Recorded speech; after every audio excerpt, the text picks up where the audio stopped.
Today on Bench Briefs, we're looking at a case that highlights the crucial role of interpretation in immigration proceedings and the standards of fairness expected from Canadian authorities. Kandahari vs. Canada, Citizenship and Immigration, decided by the federal court in 2026, raises important questions about language access, procedural fairness, and how courts assess evidence in immigration cases. In this case, Kandahari, an applicant seeking immigration status in Canada, participated in an interview conducted by Canadian immigration officials. Because Kandahari did not speak English fluently, interpretation services were provided during the interview. However, after the fact, Kandahari alleged that the interpretation was flawed, that some of his answers were mistranslated. This is a serious claim because immigration interviews often play a critical role in deciding an applicant's credibility and ultimately their fate. What makes this case particularly interesting is that Kandahari did not raise any concerns about the quality of the interpretation during the interview itself. He was also not informed by the officials that he could request a different interpreter or flag any issues with interpretation at the time. So the question arises, can Kandahari raise these problems later, during judicial review, even though he stayed silent during the actual interview? The Minister of Citizenship and Immigration relied heavily on the interview record and notes from the Global Case Management System, or GCMS, to support their decision. However, the minister did not provide affidavits from the interviewing officer to confirm the accuracy of those notes. Meanwhile, Kandahari submitted his own affidavit describing the language and interpretation problems he experienced.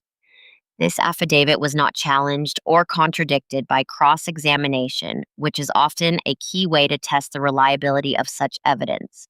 The court had to wrestle with several important legal issues.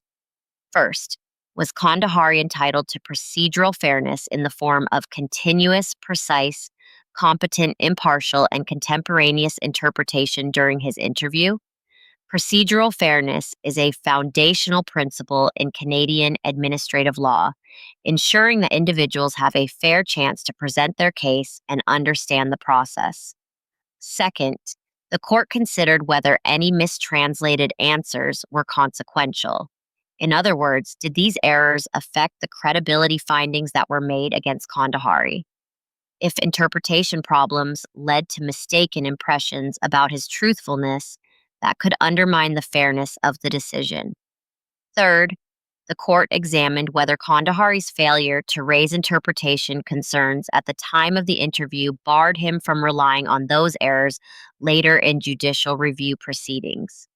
This touches on the delicate balance between finality in administrative decisions and the right to a fair process. Fourth, the court had to decide whether it could accept Kandahari's unchallenged affidavit evidence about the language issues without the benefit of cross-examination. Normally, affidavits are tested through questioning, but in this case, the minister chose not to challenge the claims. Finally, the court analyzed whether the minister could rely on the GCMS notes for the truth of their contents without a supporting affidavit from the interviewing officer. This raised questions about the limits of the business records exception, which allows certain documents to be accepted as evidence without direct proof, but may not apply straightforwardly in immigration contexts where accuracy and fairness are paramount. Why does this case matter? It underscores the vital importance of competent interpretation in immigration interviews, where misunderstandings can have life-altering consequences.